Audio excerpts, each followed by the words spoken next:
Sir నమస్కారం sir. నమస్తే. Sir 'Pushpa 2' release అయ్యి ఎటువంటి రికార్డ్స్ బ్రేక్ చేసిందో మనందరికీ తెలిసిందే. 1800 కోట్లకు పైగా వసూలు సాధించింది. 'బాహుబలి 2' రికార్డ్స్‌ని కూడా బ్రేక్ చేయడం మనం చూసాం. అయితే ఈ సినిమాకి సంబంధించి ఇంకొద్దిగా ఎక్స్‌ట్రా 20 మినిట్స్ ఫుటేజ్‌ని యాడ్ చేసి మరోసారి ఈ 15 నుంచి రిలీజ్ చేయబోతున్నారు సార్. మరి ఇది ఇంకా కాస్త అంటే బూస్ట్ అయ్యే అవకాశం ఉంది. అంటే ఈ సంక్రాంతికి రిలీజ్ అయిపోయే సినిమాల్లో గేమ్ చేంజర్‌కు మనం కాస్త మిక్స్డ్ టాక్ రావడం చూసాం. 'డాకు మహారాజ్' కాస్త పాజిటివ్ టాకే వచ్చింది. ఇక సంక్రాంతికి వస్తున్నాం ఎలా ఉంటుందో చూడాలి. మరి ఈ సినిమాల ప్రభావం పైన ఈ 'పుష్ప' ఏమన్నా ప్రభావం చూపించే అవకాశం ఏమన్నా ఉందా సార్? ఈ 20 మినిట్స్ ఫుటేజ్ యాడ్ చేయడం వలన? అంటే 'పుష్ప' సినిమాని ఆల్రెడీ ఓటీటీలో చూద్దామని ఫిక్స్ అయినటువంటి ఆడియన్సే మిగిలి ఉంటారు ఇంకా. ఓకే. సో ఇప్పుడు వీళ్ళు రీలోడ్ చేసినప్పటికీ ఆడియన్స్లో థియేటర్స్కి రీలోడ్ అయ్యే వాళ్ళు ఎవరు అనేది కేటగారికల్గా చూస్తే మళ్ళీ అభిమానులే కనిపిస్తారు.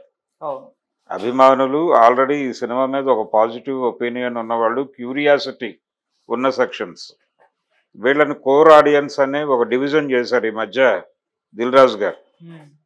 ఆ కోర్ ఆడియన్స్ మళ్ళీ థియేటర్కి వెళ్ళి సినిమా చూసే ఛాన్స్ ఉంది. కానీ మెజారిటీ స్క్రీన్స్లో ఇప్పుడు కొత్త సినిమాలు ఆడేస్తున్నాయి. 'పుష్పకి' మినిమం స్క్రీన్స్ ఉన్నాయి అంతే.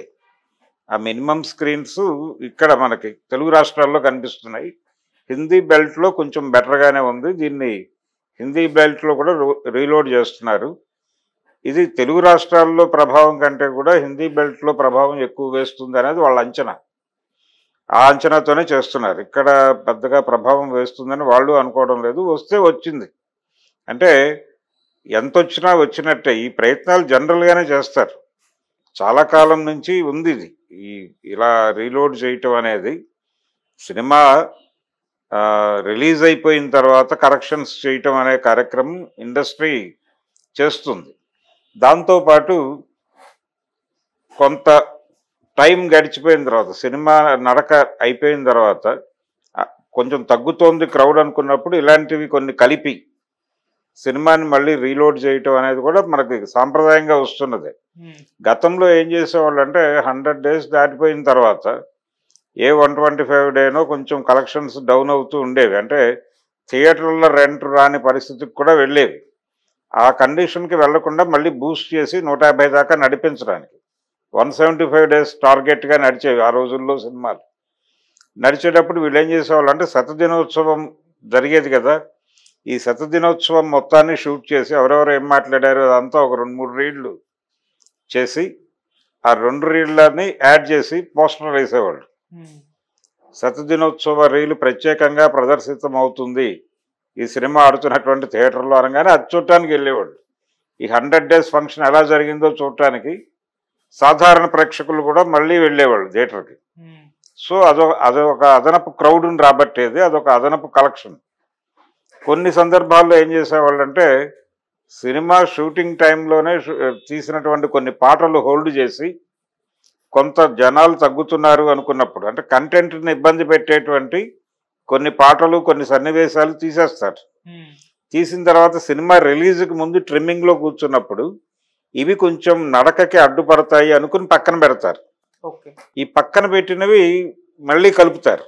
ఇదే ఇప్పుడు 'పుష్పకి' కూడా జరుగుతోంది. అదే సినిమా నడకని ఇబ్బంది పెట్టే కొన్ని సన్నివేశాలను పక్కన పెట్టి ఇప్పుడు తిరిగి కలుపుతున్నారు. 'సర్దార్ పాపారాయుడు' సినిమాకి జరిగింది అలాగే. 'సర్దార్ పాపారాయుడు' సినిమా నడకకి అందులో ఒక పాట ఇబ్బంది పెడుతుంది అని తీస్తారు. చాలా ఎమోషనల్గా నడుస్తుంది సెకండ్ హాఫ్ అంతా. ఆయన స్వతంత్ర సమర యోధుడు, జైలు నుంచి బయటకు వచ్చి తన క్యారెక్టర్ అసాసిన్ చేసిన వాళ్ళని టార్గెట్ చేసి పగ తీర్చుకునేటువంటి కార్యక్రమంలో ఎన్టీఆర్ క్యారెక్టర్ నడుస్తూ ఉంటుంది. ఆ టైంలో ఐటెం సాంగ్ అవసరమా అనే ఉద్దేశంతో తీస్తారు. క్రాంతి కుమార్ గారు నడకని ఇబ్బంది పెడుతుంది, ఇది ఆ ఎమోషన్ అలా క్యారీ అవటం మంచిది అనడంతో ఆ పాట తీసి పక్కన పెట్టారు. సినిమా 100 days కంప్లీట్ అయిపోయిన తర్వాత ఈ శతదినోత్సవ రీలు కలిపారు. దాంతోపాటు ఇంకొంచెం లాగటానికి ఆ కట్ చేసిన ఐటెం సాంగ్ని మళ్ళీ కలిపి మళ్ళీ పోస్టర్లు వేసారు. జనాలు వెళ్ళారు అది చూడటానికి. 'జ్యోతిలక్ష్మి చీర కట్టింది' అనే పాట ప్రత్యేకంగా ప్రదర్శించబడును అని పోస్టర్లు వేస్తే అది చూడటానికి వెళ్ళిన జనాలు ఉన్నారు, ఎక్కడ ప్లేస్ చేశారు అని. ఓకే.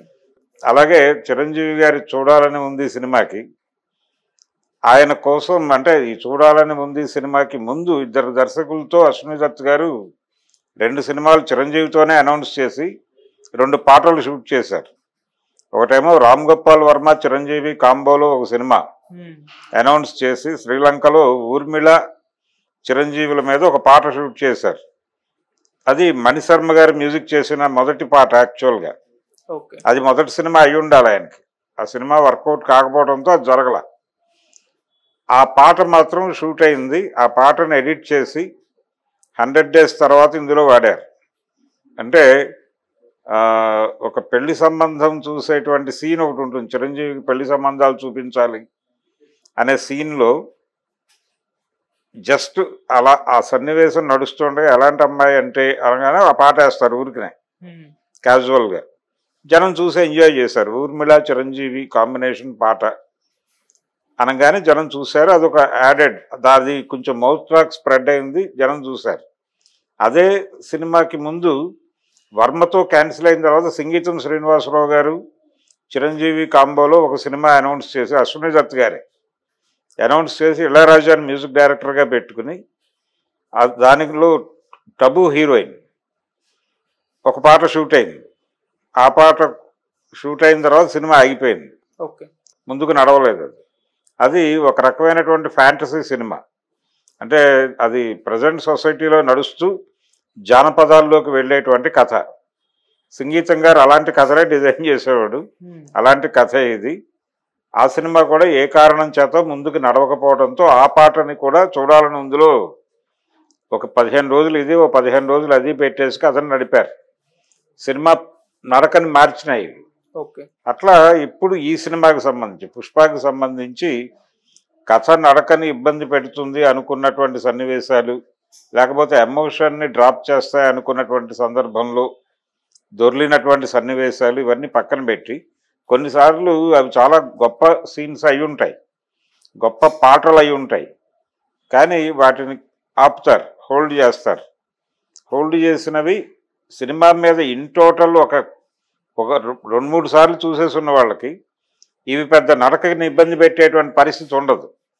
అందుకని ధైర్యంగా వేసేస్తారు, కాన్ఫిడెంట్గా వేసేసినప్పుడు జనం చూస్తారు. అంటే అసలు ఏం తీశారు అనేది చూడాలని. ఇప్పుడు జనరల్గా యూట్యూబ్లోనూ అక్కడ ఇలాంటి డిలీట్ అయినటువంటి సీన్స్ని ప్రమోట్ చేస్తున్నారు. దాని తాలూకా వ్యూవర్షిప్ దానికి ఉంది, అది తద్వారా సొమ్ము చేసుకుంటున్నారు. ఇలా డిలీట్ అయినటువంటి సీన్స్తోనే ఒక హీరోకి సంబంధించి ఒక 10 సంవత్సరాల స్పాన్లో ఆయన చేసినటువంటి సినిమాల్లో డిలీట్ అయిన సీన్లన్నీ కలిపి ఒక సినిమాగా తయారు చేసి రిలీజ్ చేసి సొమ్ము చేసుకున్న సందర్భం కూడా ఒకటి ఉంది భారతదేశంలో. ఎంజి రామచంద్రన్ గారు చనిపోయిన తర్వాత ఆయన నటించినటువంటి సినిమాల్లో ఎడిటింగ్లో తీసేసిన సీన్స్ అన్నీ కలిపి ఒక కొత్త కథ తయారు చేసి సినిమాగా రిలీజ్ చేసి సొమ్ము చేసుకున్నటువంటి సందర్భం కూడా చూసాం మనం. కాబట్టి ఇలా రకరకాల ప్రయత్నాలు జనాలని థియేటర్లకు రప్పించడానికి తక్కు టమార గజకర్ణ గోకర్ణ విద్యలన్నీ ప్రదర్శిస్తారు. అదే ఇది అందులో భాగమే ఇప్పుడు ఈ పుష్ప రీలోడ్. అంటే ఇది ఓటీటీకి వెళ్ళటానికి ఇంకా టైం ఉంది. ఆ గ్యాప్లో థియేటర్లను ఎంగేజ్ చేయడం కోసం ఈ కార్యక్రమం, ఇదొక అట్రాక్షన్. అంటే బై 1 get 1 స్కీమ్స్ లాంటి స్కీమ్ ఇది. అలాంటి స్కీమ్తో ఇది యాక్చువల్గా మొన్న పండగకి సెలబ్రేషన్స్ మొదలైన రోజే పడాల్సింది. 11-12లో అనుకున్నారు వీళ్ళు. 12వ తారీఖు అనేది వాళ్ళు మొదట అనుకున్నది.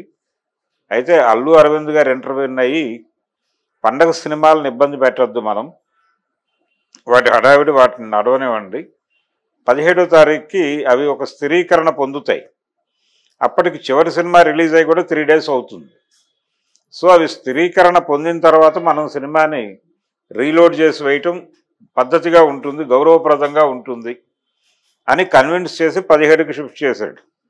సో 17 నుంచి రీలోడెడ్ వెర్షన్ పుష్ప చూస్తారు థియేటర్లకు వెళ్ళిన జనాలు. దీనికి పబ్లిసిటీ చేస్తారు బలంగా. ఈ పబ్లిసిటీ ప్రభావంతో మళ్ళీ ఒకసారి లేచి అటు వెళ్తారు. ఈ సంక్రాంతి సినిమాల్లో ఏదైనా ఒకటి డ్రాప్ అయితే, రెండో డ్రాప్ అయితే స్క్రీన్ స్పేస్ దొరుకుతుంది దానికి. దొరికినప్పుడు ఆడియన్స్కి కూడా ఒక రిలాక్సేషన్ కోసం, ఆల్రెడీ ప్రూవ్డ్ సినిమానే అది, ప్రూవ్డ్ సినిమాలో యాడెడ్ సీన్స్ చూడటం అనేది ఒక క్యూరియాసిటీ. ఆ క్యూరియాసిటీ మీద వెళ్ళే ఆడియన్స్ డెఫినెట్గా ఉంటారు, వాళ్ళు వెళ్తారు, ఓకే వాళ్ళు చూస్తారు, ఆ డబ్బులు వచ్చేస్తాయి. ఆ డబ్బుల కోసం బయ్యర్స్ని ఇంకొంచెం సేఫ్ జోన్లోకి తీసుకెళ్ళటం కోసం, ఇంకొంచెం ప్రాఫిటబుల్గా మార్చడం కోసం కొన్ని ఏరియాల్లో అది పూర్తి స్థాయిలో వసూళ్లు రాబట్టని పరిస్థితి కూడా ఉంది. తమిళనాడులో అది పెద్దగా ముద్ర వేసింది ఏమీ లేదు.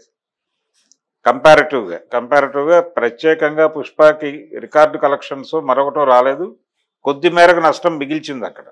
ఇలాంటి చోట్ల ఏంటంటే మళ్ళీ ఒకసారి జనాలు వస్తే ఆ నష్టం పుడుతుంది అతనికి, ఆ బయ్యర్కి. అలా ఇది బహుళార్థకంగా అనేక విధాలుగా ఆలోచించి చేసే కార్యక్రమం. అది వర్కౌట్ అవుతుందనే అనుకుందాం.